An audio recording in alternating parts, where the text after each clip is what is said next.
ini nggak semua yang dilakuin orang kayaknya salah semua.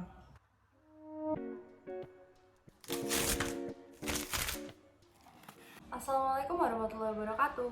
Hello everyone, welcome back YouTube. Jadi akhirnya setelah aku rehat untuk beberapa minggu, kita masuk ke Campbox 8. Jadi video kali ini aku buat dari Cindy. Thank you Cindy buat requestannya. Oke, jadi video kali ini kita bakal bahas tentang dunia pershamingan.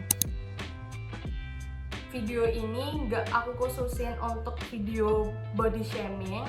Di sini aku bakal generalisasi untuk semua jenis pershamingan ya, terutama di Indonesia. Karena aku nggak survei satu persatu gitu ya. But sebelum kita lanjut, ini aku mau ngasih disclaimer dulu. Kalau di video ini I have my own opinion and also you too. Dan if we are have a different opinion, it's okay. It's okay to be different because everyone has their own opinion on fight itu. Oke, seperti biasanya di video-video dulu, kita sebelum masuk ke dalam intinya kita bakal bahas dasarnya terlebih dahulu. Dan di sini kita bakal pahamin dulu arti dari shaming.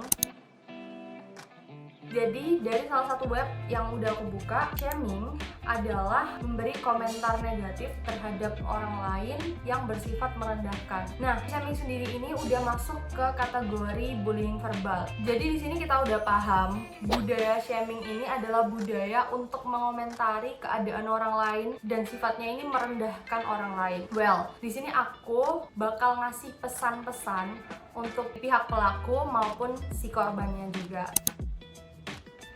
Untuk pelaku, jadi kita tahu ya, semakin kesini itu Indonesia itu terkenal akan pedasnya ketika netizen, pedasnya mulut-mulutnya netizen Indonesia. Aku sebenarnya udah gak habis pikir lagi ya, banyak banget di kolom komentar siapapun bisa kita temui di Indonesia, terutama orang yang seenaknya banget bisa ngehina orang lain, ngejek orang lain, baik itu fisik maupun apapun yang mereka lakukan. Gak apa-apa kalau itu memang bisa mengganggu hidupnya dia atau itu buruk. Ini nggak semua yang dilakuin orang kayaknya salah semua. Yang mau aku kasih tahu adalah first thing before we do, atau sekedar typing aja kita harus berpikir jauh ke depan. Kalau kita melakukan ini, apa sih dampaknya bakal ke depannya kayak gimana? Iya, kalau orang yang kita shaming, orang yang kita hina itu kita tahu, iya kalau kita bisa tahu ke depannya bakal gimana. Kalau dampaknya itu bakal buruk ke si korban, apa kita mikir sampai segitunya? Dan ke poin selanjutnya, iya kalau kita kenal, kalau enggak, jadi gini, banyak banget kasus shaming, si pelaku itu bahkan hanya sekedar tahu korban. Dia nggak benar-benar kenal, dia cuma tahu di sosmed, dia cuma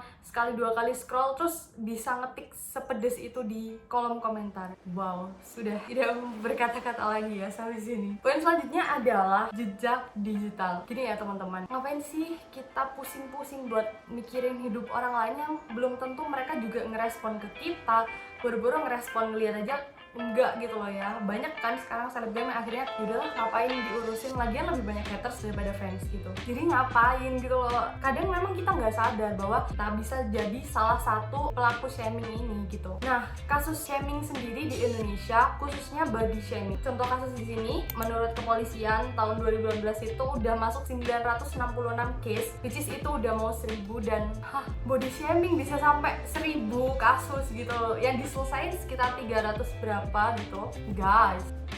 Aku sampai sekarang aja udah nggak bisa berpikir apa iya itu emang semuanya tuh orang kah yang mengata-ngatain orang lain gitu loh. Apa iya atau memang ada sistem bot yang orang buat ngatain orang lain. Atau guys, 966 kasus itu gak dikit. Well, body shaming atau shaming lainnya di sini ada price shaming, mom shaming, apa banyak banget lah jenis shaming saat ini gitu. Kita nggak pernah tahu bahwa itu bakal berdampak. Misalnya nih ya, si shaming ini secara nggak sadar bisa menyerang psikis seseorang. Dia bisa stres, dia bisa frustasi, dan amit-amit nih, dia bahkan bisa nyebabin seseorang memiliki keinginan untuk bunuh. Tapi fun fact-nya di sini adalah, jadi setelah aku survei itu data, mayoritas pelaku body shaming adalah mereka yang menjadi korban. Jadi kayaknya kayak gini sih. Jadi karena mereka udah merasa tersakiti, mereka ingin melampiaskan perasaan tersebut itu kepada orang lain, dan akhirnya si korban body shaming menjadi pelaku body shaming dan korbannya nambah. Di sini aku mau ngasih pesan-pesan buat si korban. Tadi kan si pelaku tuh. Yang pertama adalah jangan kasih panggung. Di zaman yang serba kontroversial ini, kalau kita udah mau ngasih panggung ke orang yang menghina kita,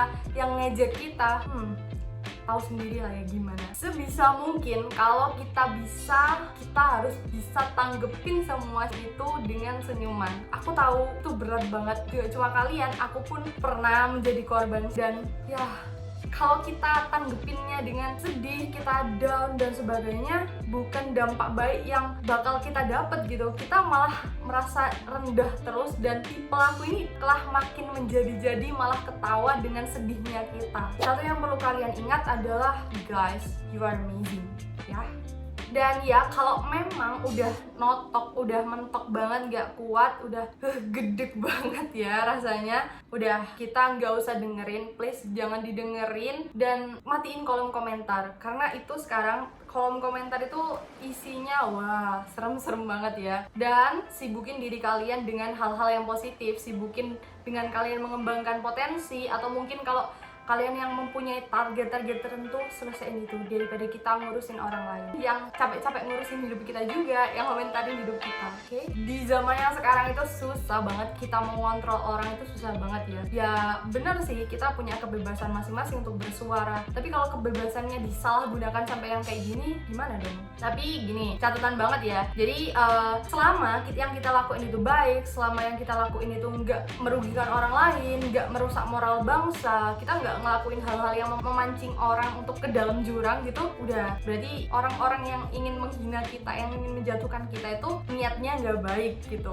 Tapi selama orang yang ingin ngingetin kita itu dengan cara yang baik, untuk mengingatkan kita ke dalam hal yang baik, oke, baru kita bisa memberikan respon positif gitu.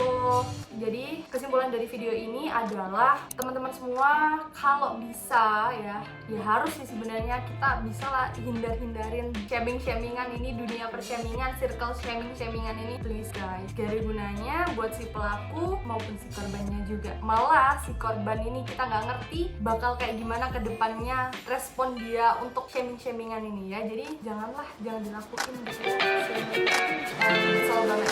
Terima kasih buat kalian yang masih nonton sampai di